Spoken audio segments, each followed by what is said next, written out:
मध्य प्रदेश में चल रहा ओबीसी आरक्षण विवाद ना जाने कितने युवाओं के सपनों को बर्बाद कर चुका है और ना जाने कितनों के सपनों को और बर्बाद करेगा। ऐसा इसलिए क्योंकि पिछले 6 साल से चल रहा ये विवाद ना जाने कब सुलझेगा। ओबीसी वर्ग को 27% आरक्षण देने या फिर ना देने का मामला सुप्रीम कोर्ट से भी पटरी से उतर चुका है। इस केस को लगातार सुप्रीम कोर्ट ने टॉप पर रखा और सरकार को लगातार सुनवाई का मौका दिया, लेकिन सितंबर अक्टूबर के महीने में सरकारी पक्ष लगातार कोर्ट से सिर्फ वक्त की मांग करता रहा। इसके बाद अब ये केस लिस्ट भी हो रहा है तो 100 नंबर के बाद, और इसी वजह से मामले की सुनवाई नहीं हो पा रही है। अब 3 दिसंबर को फिर से इस केस को लिस्ट किया गया है, लेकिन इस बार भी ये केस 112वें नंबर पर है, यानी सुनवाई फिर से होना मुश्किल है। और शायद ये बात अब उम्मीदवार भी समझ चुके हैं, इसीलिए उन्हें अब इस मामले में सिर्फ और सिर्फ देश के सर्वोच्च पद पर बैठे प्रधानमंत्री नरेंद्र मोदी से ही आस बची है। और इन उम्मीदवारों ने पीएम मोदी के साथ साथ चीफ जस्टिस ऑफ इंडिया को भी पत्र लिखा है। जिन उम्मीदवारों की तरफ से पीएम और सीजेआई को पत्र लिखा गया है उनमें 13% कैटेगरी के होल्ड उम्मीदवार शामिल हैं। इन लोगों ने अपने पत्र में साल 2019 से लेकर मध्य प्रदेश लोक सेवा आयोग और कर्मचारी चयन मंडल के उन सभी होल्ड उम्मीदवारों का दुख लिखा है जो ओबीसी आरक्षण के चलते न्याय की मांग कर रहे हैं। अब चलिए आपको बताते हैं कि इन उम्मीदवारों ने जो लेटर लिखा है उसमें आखिर किस बात का जिक्र किया गया है। एएसबी और एमपीपीएससी के लाखों अभ्यर्थियों को ओबीसी आरक्षण के चलते होल्ड किया हुआ है, इन्हें न्याय मिले।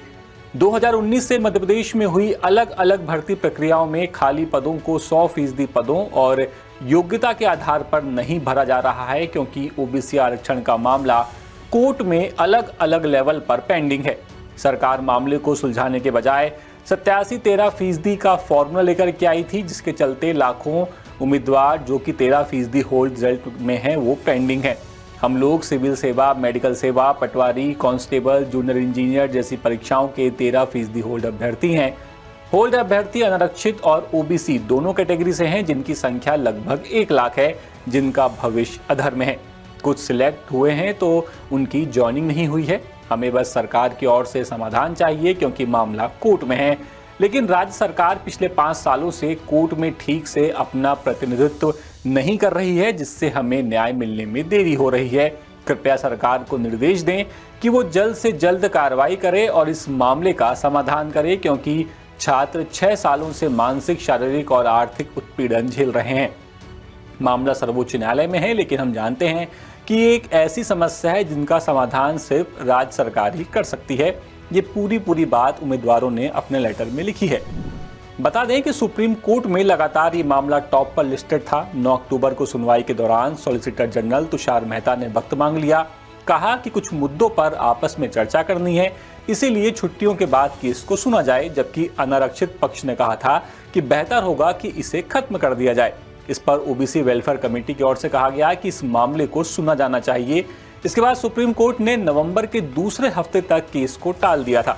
इसके बाद भी मेहता ने, जो कि सॉलिसिटर जनरल हैं, उन्होंने 8 अक्टूबर की सुनवाई में वक्त की मांग की थी। तब सुप्रीम कोर्ट ने 1 दिन की मोहलत देते हुए 9 अक्टूबर की तारीख दी, लेकिन फिर से मेहता ने 9 अक्टूबर को भी सुनवाई होते ही तारीख आगे बढ़ाने की मांग कर दी। आखिर में बिहार चुनाव के बाद की तारीख लगी। बता दें कि नवंबर महीने की तारीख देते वक्त सुप्रीम कोर्ट ने सरकार से ही पूछकर नवंबर के दूसरे हफ्ते की तारीख रखी थी और कहा था कि फाइनल हियरिंग होगी। लेकिन इसके बाद से ही सरकार ने इस मामले को टॉप पर रखने में कोई दिलचस्पी नहीं दिखाई है। बता दें कि केस को एक सुनवाई के दौरान वापस हाईकोर्ट भी भेजने की मांग उठी थी। हालांकि इसके बाद इस मामले पर बहस आगे नहीं बढ़ी। सरकार इस मामले पर लगातार सिर्फ टालम टोल कर रही है। लगता ही नहीं कि सरकारी वकील इस केस की सुनवाई चाहते हैं, क्योंकि मामला साल 2019 से चल रहा है, पर एक भी सुनवाई में ऐसा नहीं लगा कि सरकार कभी भी इस मामले पर पूरी तरह बहस करने के लिए तैयार थी। फिलहाल अब देखना यही है कि कब सरकार को इन उम्मीदवारों का दर्द समझ में आएगा और वो इस मामले पर कोई स्टैंड लेगी। ये पूरी खबर इंदौर से हमारे ब्यूरो चीफ संजय गुप्ता लेकर के आए थे। अपडेट्स के लिए आप बने रहिए द सूत्र के साथ। नमस्कार।